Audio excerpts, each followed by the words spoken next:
Čaute, tu je Iskra a ja by som vás chcel privítať pri prvom videu na tomto kanáli a zároveň aj prvom videu v tomto roku, alebo druhom, lebo jeden som už natočila môj hlavný kanál.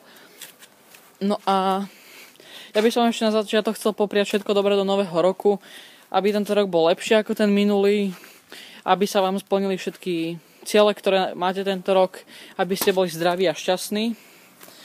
No a akurát sa vracam z ohňostroja, lebo som sa bol vonku pozrieť, aký je ohňostroj a tak. Takže akurát tu kráčam. Moc asi toho neuvidíte, lebo vonku je totálna tma, lebo je asi 1 hodina ráno. Takže asi tak. No a čo by som ešte asi také povedal? Toto je môj taký akýby prvý random vlog a na tomto kanáli budú takéto proste vlogy, že niekam idem alebo niečo sa stalo a natočím to.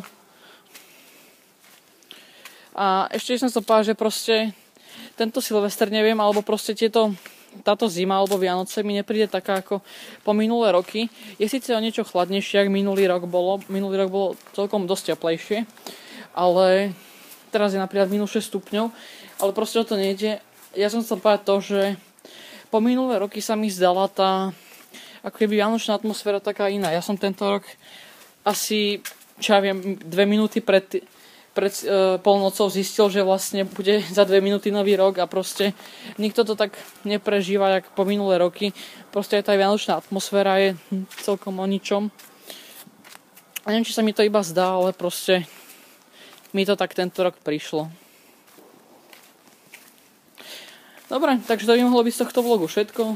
Ak sa vám tento vlog páčil, moc ste toho ani nevideli, ale stačilo počúvať. Proste ak sa vám toto video páčilo, nezabudnite podporiť lajkom alebo mi napíšte komentár, či chcete ďalšie takéto vlogy. Dobre, ja sa vám zatiaľ lúčim. Užívajte si života a majte sa.